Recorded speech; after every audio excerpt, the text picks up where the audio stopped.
Homework, bedtime stories, baths and diaper changes. Most black dads are present and accounted for daily when it comes to duties like these and more.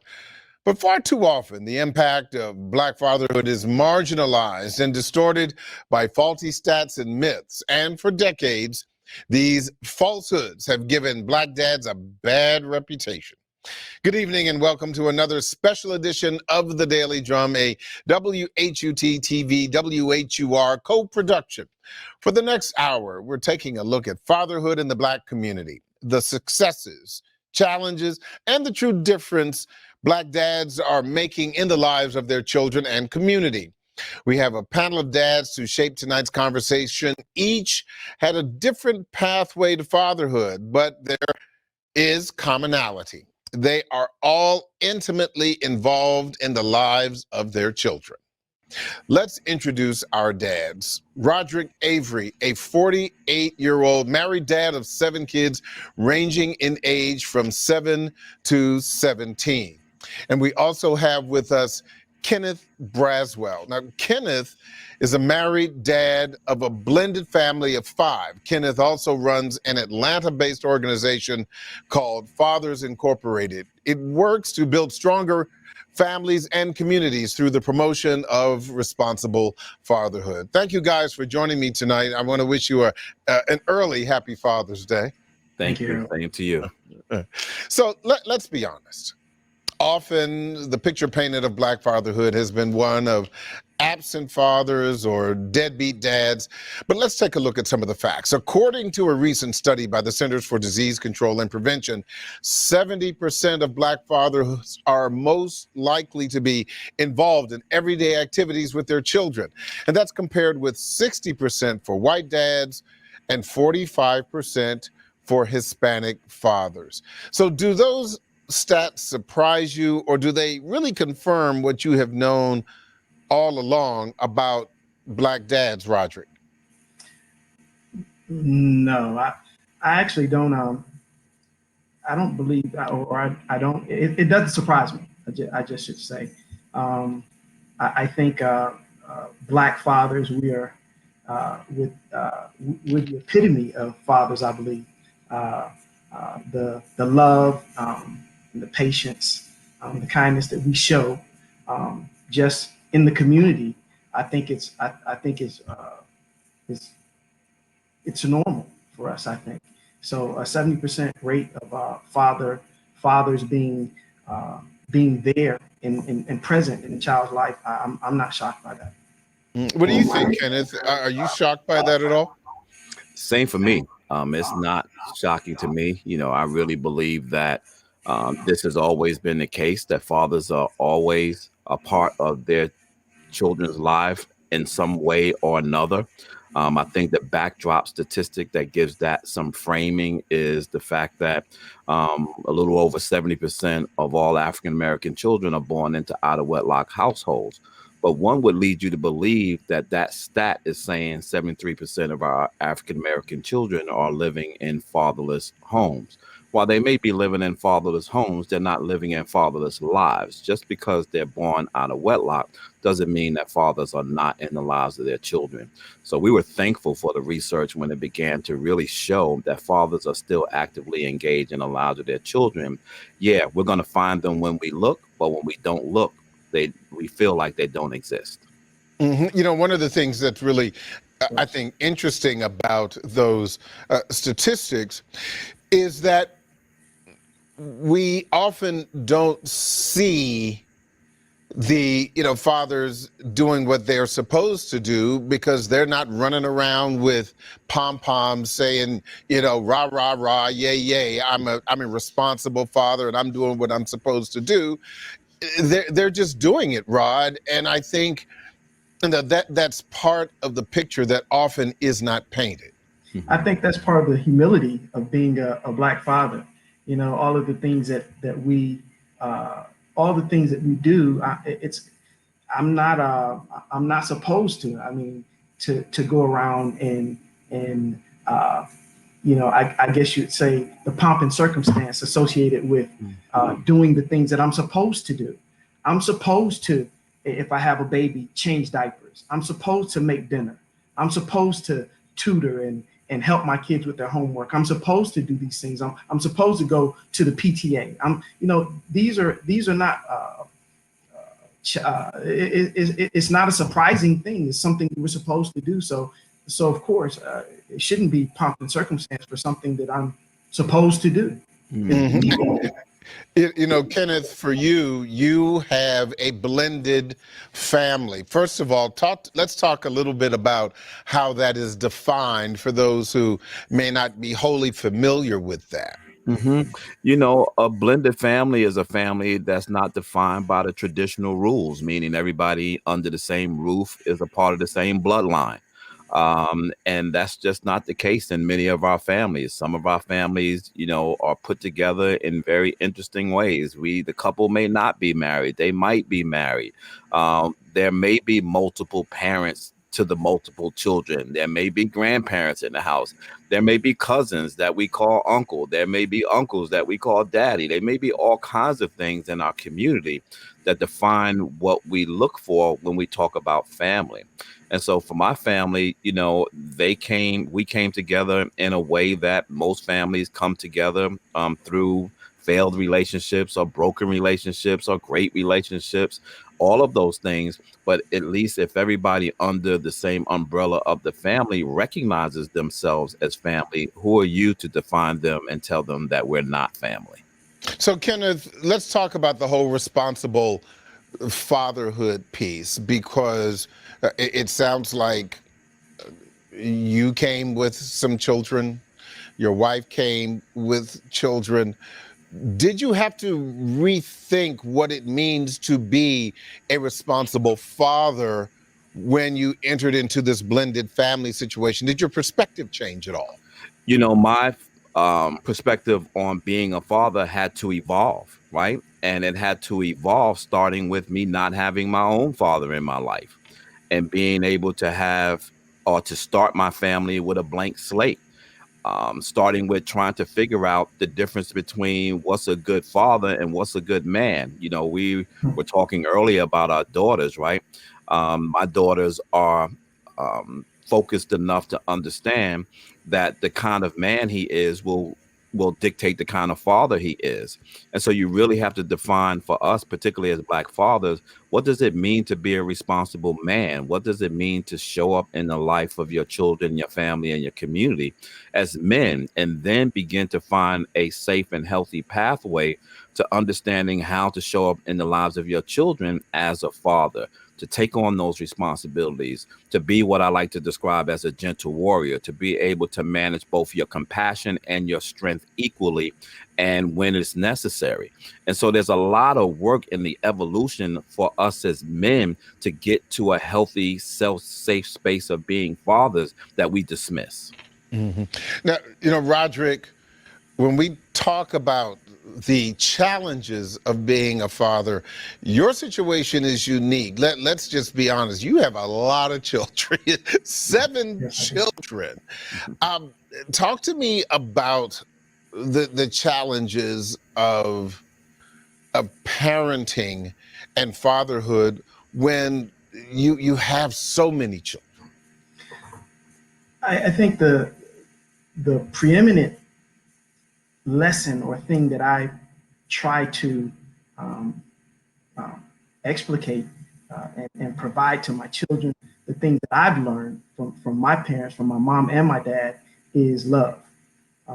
So if I love my children, then here's I think this is a key piece. If I love them, it doesn't mean that I'm not going to make mistakes. I have many opportunities to learn, if you will. Nonetheless, if I love them, that my love will cover many of the mistakes because inevitably we're going to make mistakes, especially when you have 7, like I do. I look at my oldest son and I tell him. We may be having a bit of an issue with hearing you there, Rod. We're gonna work on that. I want to pose that same question to Kenneth. Kenneth, what are the specific challenges of being a father to 5 children when automatically you did not come in to this particular marriage with 5 children. This was, again, this blended family situation. And by the way, I was continuing to hear Rod, but just to piggyback on what he was saying is that one of the things that you have to do is not to think that all of your children are the same. But the importance of creating an environment where they all feel valued the same is what's important in a blended family. And so my first daughter was as a result of being a young guy, 17 years old, not even out of high school, dropping out of high school, having a child, going into the military, and being out of her life in the beginning, first 7 years of her life, because I was young, dumb, and stupid myself. And then waiting, and that's just real talk, right? And so because of that failure with her, I made a declaration on my life that I was not having any more children in my life. It was 19 years later before my second daughter was born, and she was the game changer for me. When she was born, it said to me as a young man who was at that point, in my early 30s, that you got to stop playing. You got to put, as the Bible says, you got to put away playthings, and you got to get real, and you got to step up and be real in her life. And even though the relationship between me and her mom didn't work out after a year and a half, and that's our romantic relationship, we still had to find a way to be co-parents in our life. And we made a collective commitment together to, even though we weren't in a relationship, to be mindful that we had to have a relationship. And we did a very great job in raising, my youngest daughter. My second daughter came as a result of my wife, who never knew her father. My fourth daughter just came into my life 5 years ago that I did not know existed. That was a product of a relationship that I had when I was in the military some 35 years ago. And my son, who's 13, was a surprise blessing, my only boy, that now I have to kind of figure out, after being a girl dad for so many years, how do I raise this Black boy in a society that things are not stacked up in his favor? And then lastly, because I always say I have 5+1, I now have guardianship over my 14-year-old nephew out of New York that I'm also trying to raise, who also never had his father in his life. And for all of them, the critical thing for me is to make sure that they are all equally valued in my life. One of the things that, and I'm assuming, Kenneth, that you obviously you came from some of your children came from a previous relationship. Absolutely. What was that like when in dealing with the mother of the previous relationship in co-parenting, when you are now entering into this new relationship and you have this different kind of family? I was blessed, even though our relationships didn't work out the way you would hope relationships worked out. I was blessed to always be involved with loving, compassionate, logically thinking women who, irregardless of what our relationship was romantically, we were still able to be friends and get over those rocky points. As I began to mature and really understand that, family was not just about bloodlines, but it was about being responsible and taking care of the things that you bring into this world, i.e., our kids, that you manage your relationships in that way, and you get in where you fit in, and you do what you need to do to ensure that your children have the maximum amount of love from both of their parents that you can give them, and that they can see that in operation, right? And so for me with them, it was a very logical thing. My wife will tell you that when we began dating, we had a conversation before we got serious. And I said to her, like, there's more than one relationship that we're responsible for. We're not only responsible for the relationship between you and I. You are also responsible for the relationship between you and my daughter. I'm responsible for the relationship between me and my daughter. We're responsible for the relationship between our two daughters, and we're both responsible for the relationship for the parents of our children. If any of those relationships don't work, we don't work. It's going to create chaos. So we have to be mindful walking into our new relationship, talking about getting married, that we're responsible for more than just one relationship if we're going to be happy in this family. But, That's good. and this is for both of That's good. you, not every father, particularly young fathers, have the advantage of co-parenting, even if they're estranged from the mother, of dealing with someone who is civil, level-headed, mature, all of those things. What kind of issues do you believe, Rod, that some of these young guys deal with? Because suffice it to say, Absolutely. you are also a pastor, and I'm sure that you had a chance to talk to some young guys as well, and Absolutely. deal with those particular struggles and challenges. Yeah, absolutely. You mentioned I have several people in mind that I've had the opportunity to work with and talk with and love on in these challenging times that they go with or that they go through. One of the things I think a key thing that we have to do as older fathers is our responsibility to father the younger fathers. We need to help teach them teach them how to deal with those challenges. This is just real life that you have to deal with. Everything is not going to be sunshine and roses, and so we have to teach them how to deal with. I tell them, many times I say, hey, look, I'll give them examples, and with me and my wife, and say, hey, we haven't always been smiling at each other, 24 hours a day, and so I try to give them examples to let them know that you're not alone. I think that's a key piece to know and understand, that whatever it is that you're going through, you're not by yourself. You're not the only one that has dealt with that. I just told my children earlier this week that the enemy has no new tricks. It's always the same thing over and over again, and he tries to figure out who deals with what better or worse, if you will. So, well, I if I may, share, my own experience where, my daughter, who is now almost 23 years old, she made it. Congratulations. but her mother and I, we divorced, and she was very young when we did.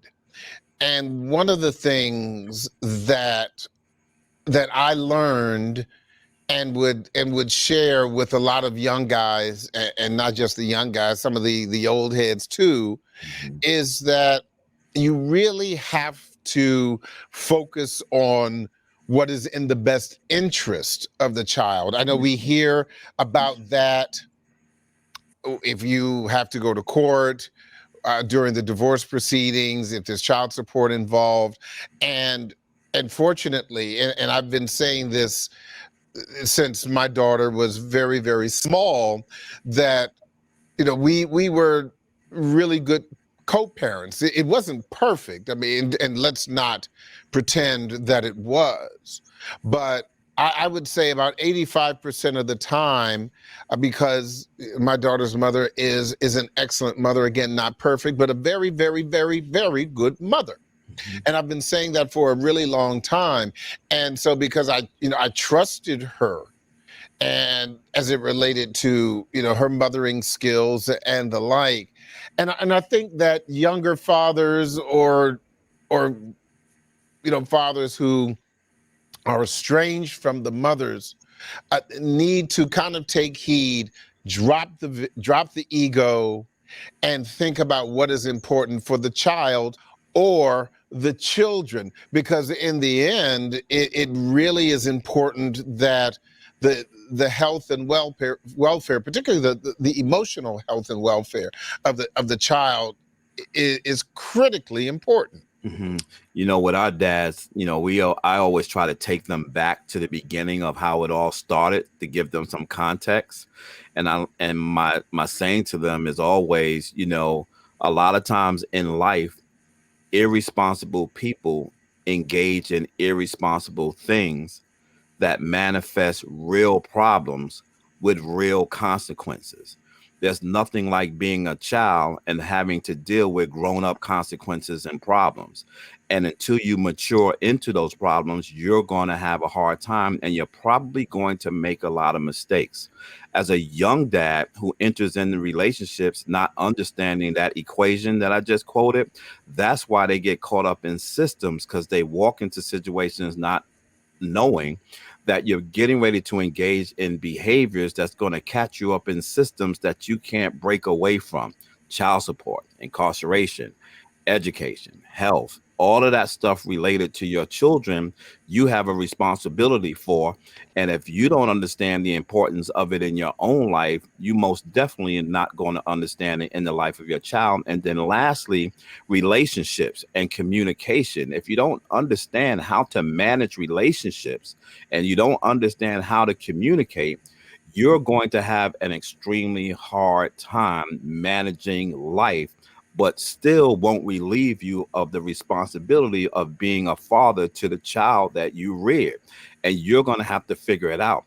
But I think to your point earlier, Harold, about young fathers, I think that's the biggest mistake they make. They walk in engaged in this act that they believe makes them a man, and realize that once the consequence of that act happens, they realize very quickly, I'm not the man I thought I was. Kenneth, talk to me about your organization for a minute or so to explain what it does to help Black fathers become the best dads they can be. So our organization, Fathers Incorporated, began in 2004 with an eye to work with fathers around custody, visitation, and child support. And that was only because I was dealing with that. You know, most people who get into not-for-profit work get into the work that is inspired by their pain, right? So at that time, my pain was dealing with the mother of my youngest daughter and trying to figure out how to manage custody.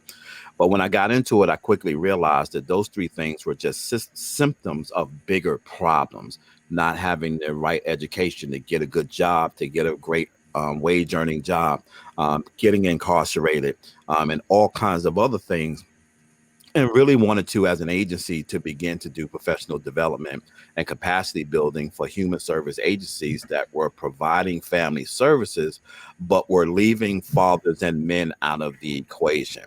Fast forward, we are now engaged in direct service here in Atlanta. We just received a grant from the federal government to work with 900 fathers over the next 5 years in providing comprehensive direct services for these fathers. And what that service looks like is, if you're a dad and you come into our ecosystem and you're struggling with being the dad that you're trying to be, we try to figure out what your issue is. If your issue is child support, we try to get you to help and manage that. If you can't pay child support because you don't have a job, we try to get you to manage that. If you don't have a job because you don't have the skills and the education, we try to get you to manage that. If you're not seeing your child because you can't communicate with the mother of your child, we try to get you to manage that. So we really do this kind of triage, direct service delivery with fathers as they come in, because all of them come in with different situations. So one fix for all doesn't work. You really have to bring men in and figure out how they got to where they are, what they're struggling with at the moment, and what are the best things to do for them to allow them to fish, as opposed to just giving them fish. I want both of you to give 2 quick pointers for dads who are trying to reconnect or connect with their children. You know, are there barriers that are in place because of a challenged relationship, with the mother, for example? What's your advice? Rod, I'll start with you. I'll just quickly, and maybe we can talk about it more later, but one of the things that I learned, I guess one of the most prolific things that I probably learned from my father is, and he told me this, and as an adult, I wasn't a kid at the time, I was an adult, but he said that I might not be called to win. He said that I might not be called to win. However, I might just be called to try. And when he first said that, it didn't make sense. Like, what do you mean? I'm supposed to always win?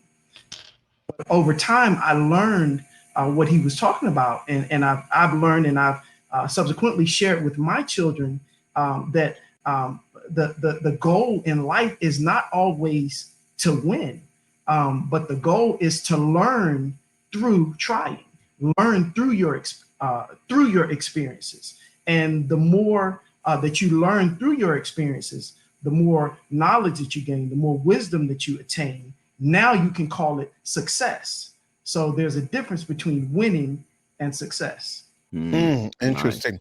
Like Same that. question for you, Kenneth. Connecting or reconnecting, because there may be some, challenges, whether they be geographic or emotional, Mhm. or just lack of being able to establish those connections because of issues with the mother. Yeah. So for me, it is respect wisdom, right? All information can't be Googled. And so surround yourself in accountability circles with people who can advise you on how to walk the journey of your life with making the fewest mistakes that you have to do in order to be successful. Everything that you need to know about being a man and about being a father can be learned from other men who've gone through the same path. And I think oftentimes our youth, particularly our young fathers, believe that they know it all or they can Google it all. And so, and they don't look for inspiration, they don't look for information, they don't look for accountability in the men in their circles. And so my thing with them is always to respect wisdom.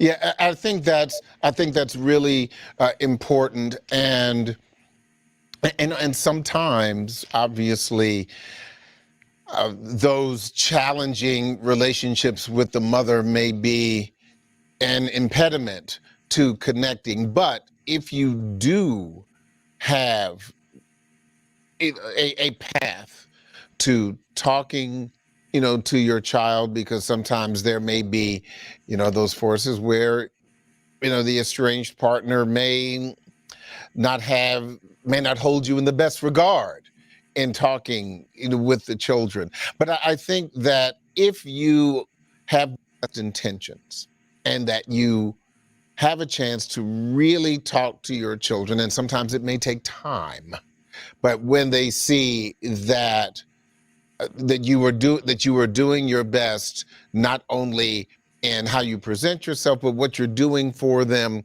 and really trying to connect with them emotionally. I would argue that, that they may very well see it, and that at least that is the hope.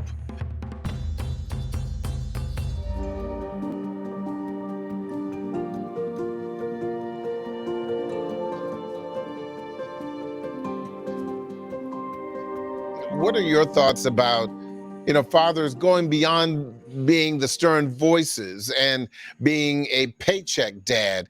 And how does emotion show up in your relationship with your kids? Roderick, let me pose that to you, because I'm sure with 7 children, the emotional needs of your children varies, not only child to child, but boys, girls, ages, the whole bit. Yeah, I think the key thing, or one of the key things, is to be willing to learn, uh, willing to evolve, if you will. As I grew up, my father was a very stern disciplinarian, and you do what you learn to do. You act as you learn to act, and you react according to what you've been taught. But what's happened for me over time, because I was willing to learn, because I was willing to humble myself and even look and talk to other dads, as Brother Kenneth mentioned, I'm willing to listen to others, to other dads and other people, including my wife, to say, hey, maybe you need to consider this as a way to discipline the children.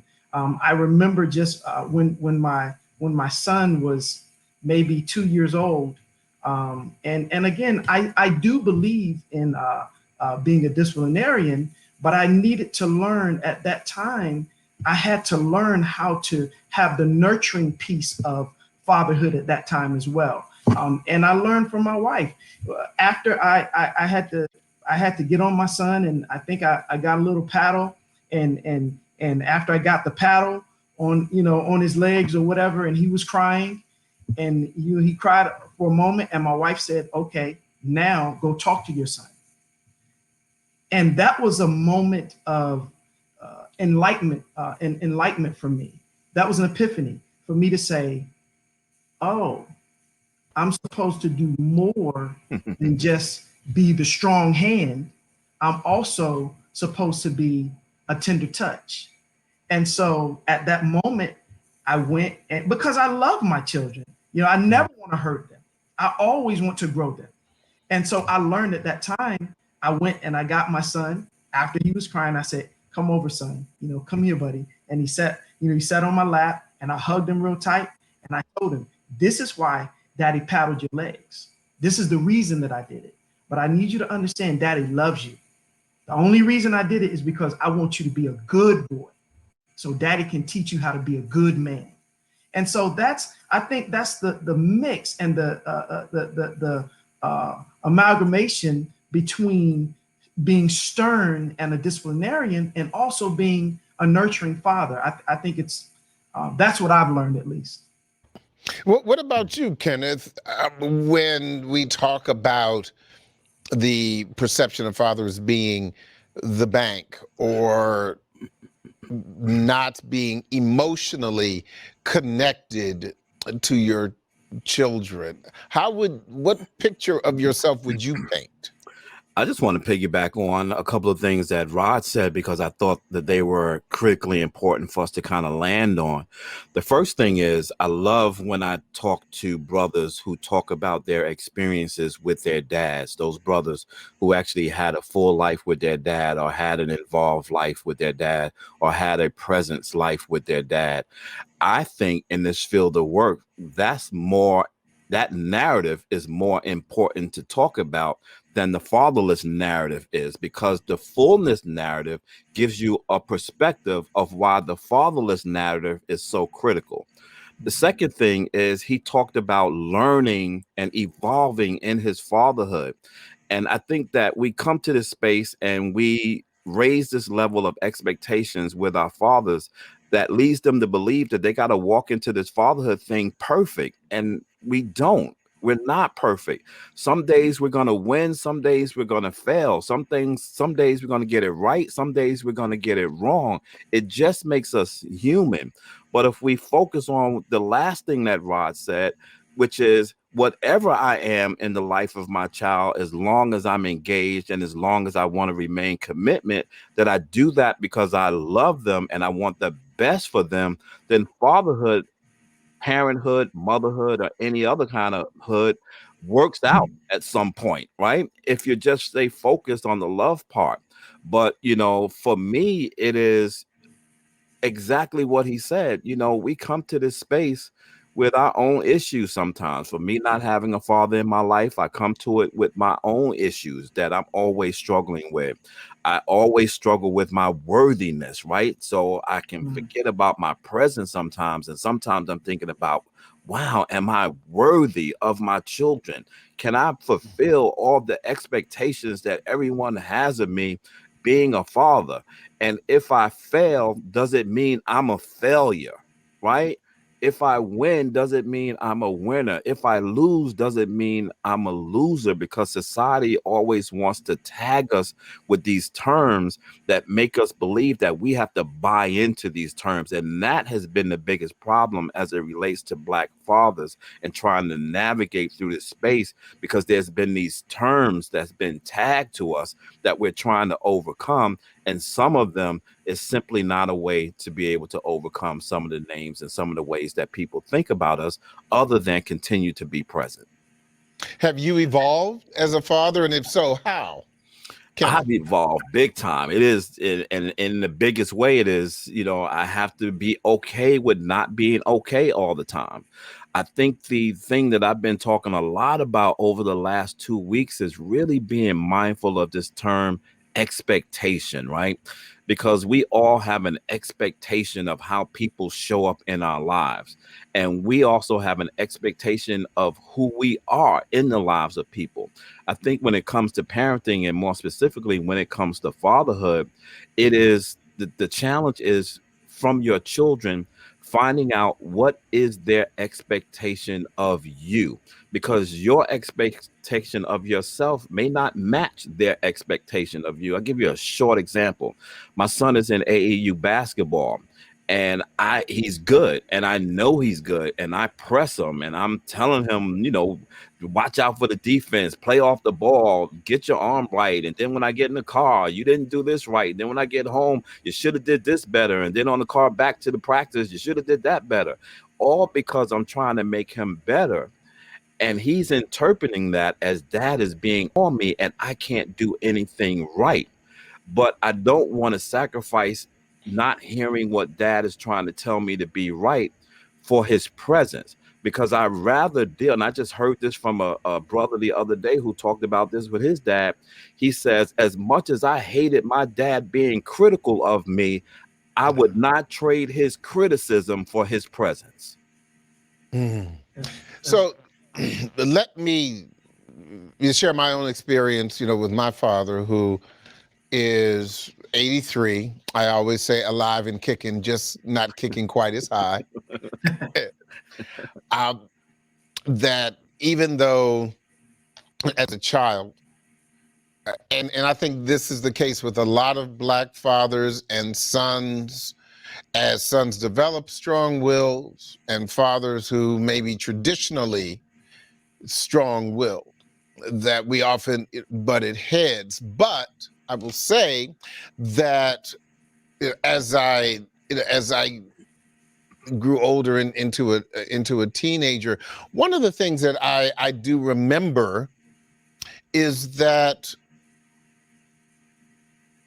my father did something that I think a lot of fathers did not do, which was to say that he loved me.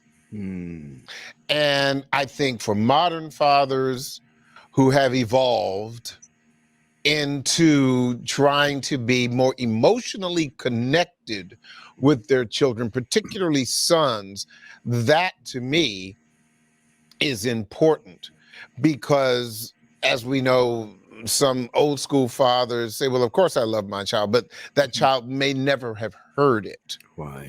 And I think that's really important. And I am not ashamed to say or afraid to say that then as now, when I see my father, I hug him, I kiss him on his cheek. And I did that with his father, my grandfather. And I did hug, my mother's father as well. And we are an emotional family. We are an affectionate family. We believe in, tactile connection.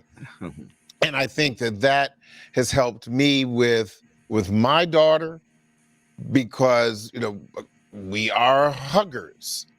And I think it is so important, not just with the relationship that fathers have with their children, but how it helps those children develop emotionally as they move from childhood to teen years to young adulthood.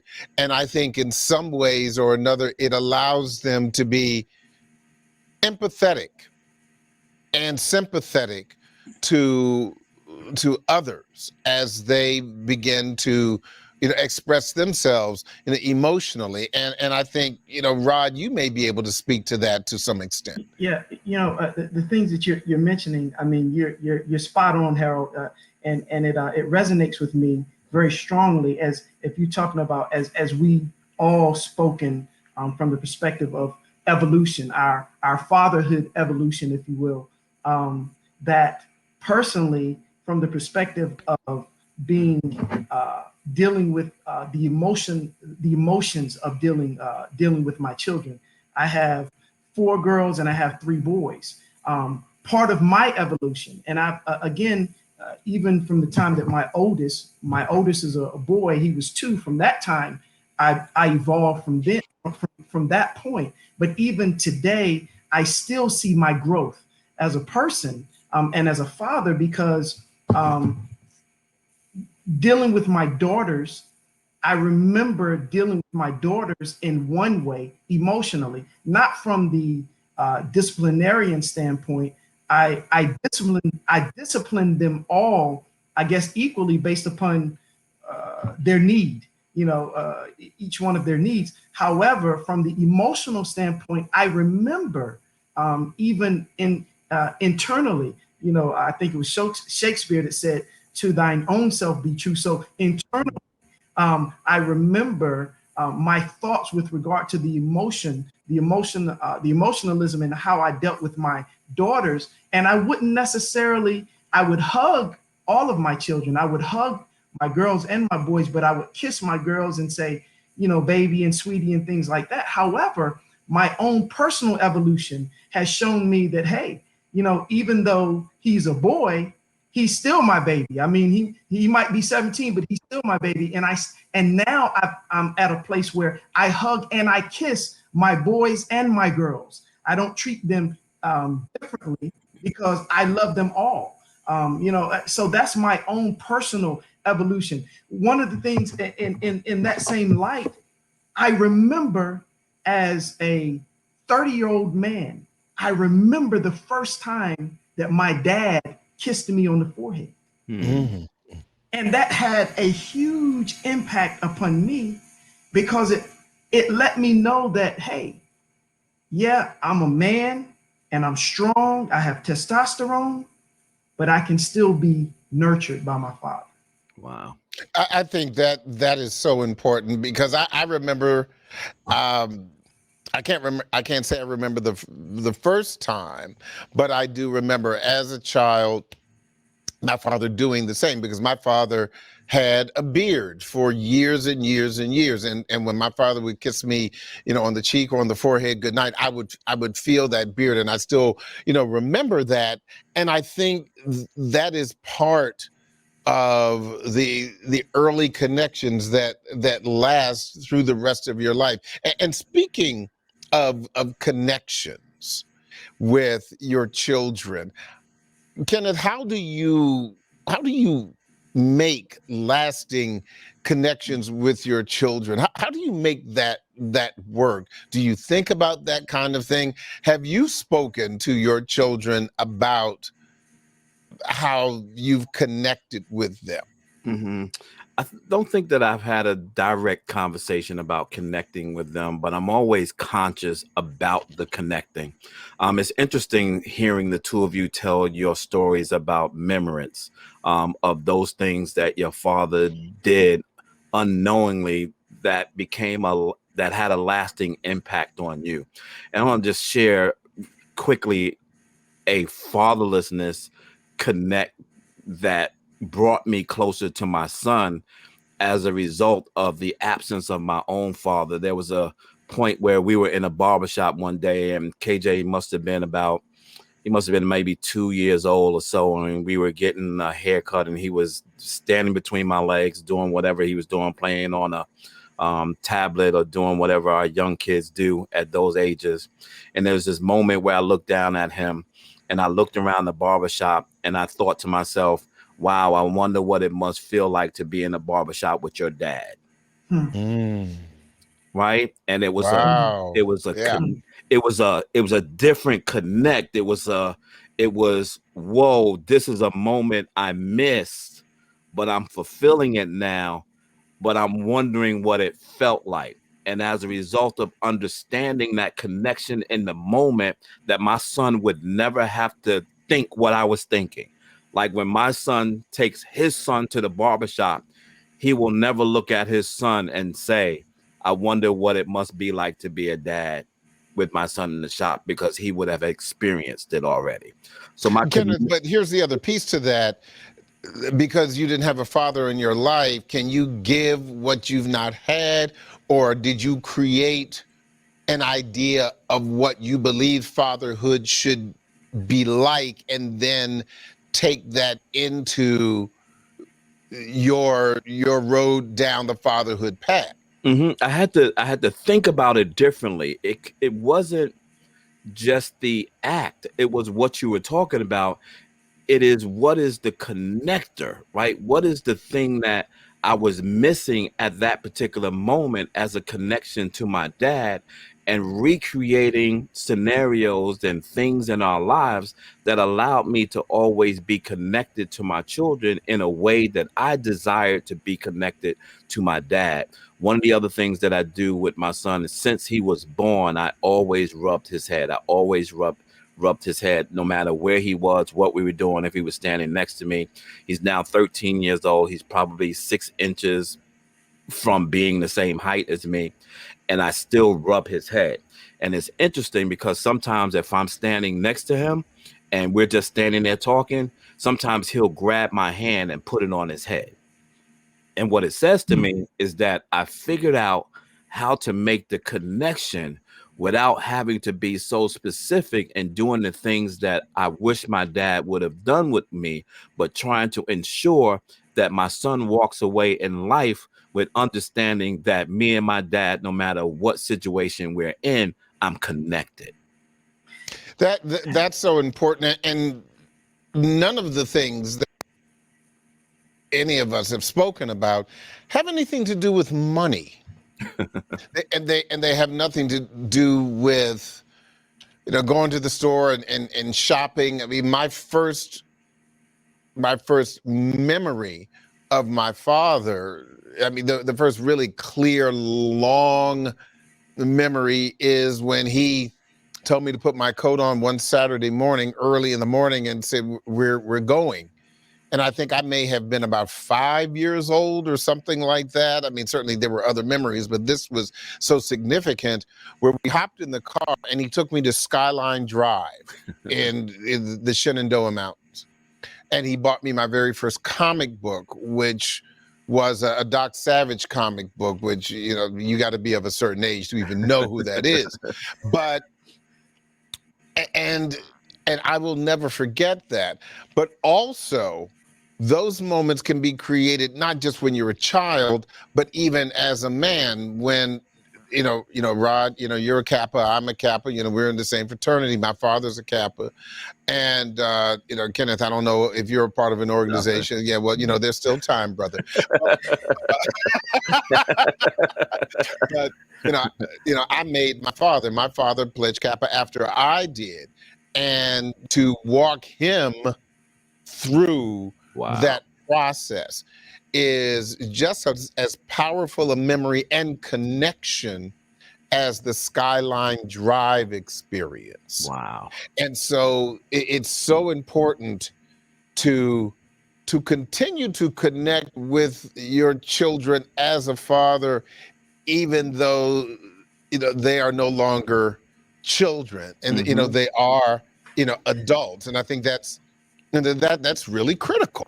Right. I look at the things that you're saying, and one of the I believe that it deals with humility. I was listening to what Kenneth mentioned with regard to not having his father there, but even though my father was there, when I deal with and think about teaching my children, my father is one of the teachers, their grandfather. However, I have to be willing to allow a whole host of others to teach my children. I want my children to be better than me. So if I want my children to be better than me, I need to make sure that they are encamped or a host of people encamped around them that know more than I know. And that takes humility, because sometimes we want to look and say, to our kids, we know everything. Well, no, we don't know everything. And so I have to have other people around me that know so much more than me so that my children can learn things that I'm not able to teach them. I want all of my children to be better at everything that I am than I am. So, real quick, and I'll start with you, Rod, because you have daughters, and of course, Kenneth, you do as well. Real brief, how important is your relationship with your daughters as it relates to the fact that down the road they are going to have relationships with men? What are you doing now to make sure that kind of connection for them is a pristine as much as possible? Yes, absolutely. I'm making sure, and it's not just me. I think that's a key thing because they have brothers. One of the things that my wife and I mention frequently to my oldest son, and even to the baby boys, but especially to my oldest son, I say, hey, you are the men in your sister's lives. And so the things that you say, the way you treat them, the way you love them, the way you respect them, then that's how they believe. That's how they learn what a man is supposed to be. Okay. Real quick, Kenneth, 30 seconds, your thoughts about, the relationship with daughters as it relates to how they may deal with men later in life. Yeah, with me, it was simple messaging. You are a queen that deserves a king. And once you understand and recognize king qualities, you'll understand the beginnings and the remnants of that in a prince, because you're not oftentimes going to get the king. Sometimes you have to be able to invest in the frog, right? Yeah. And that's my wife and my story. I tell my kids all the time, your mother knew the right frog. I was not a king when she met me. I was a frog that turned into a prince when she kissed me, and I grew into being a king. And that that's process, good to hear. At least there weren't any warts. Real just a final thought from each of you. Just 30 seconds, real quick. I'll start with you, Rod. Final thought. Fatherhood is a blessing. Being a father is the most. I'll say this: when I first got married, I was so excited about being a husband. However, there's a different level of love that I never thought that I would experience until the first time that I became a father. So fatherhood is a challenge, but it's worth it. Real quick, Kenneth, same thing, 20 seconds. Final thought. For me, don't miss a minute because you might miss a moment. Be as present as you possibly can. Yeah, I like that. Love your children as best as you can. Gentlemen, thank you so very, very much for spending some time with us. It's so important that we have this conversation. I want to thank you both for joining for this conversation tonight, celebrating Black fatherhood and dispelling the myths. As we stated at the top of the program, the vast majority of Black fathers have a daily presence in the lives of their children. That's a narrative that for far too long has gone unnoticed and not celebrated. So as we move to honor dads this Sunday, let's go beyond the socks and ties for dads and put some real thought into what we can all do to lift up fathers and push those dads who may still be struggling to get it right. Happy Father's Day to all the dads out there. I'm Harold Fisher. Thanks for watching and listening. Good night. This program was produced by WHUT and made possible by contributions from viewers like you. For more information on this program or any other program, please visit our website at WHUT.org. Thank you.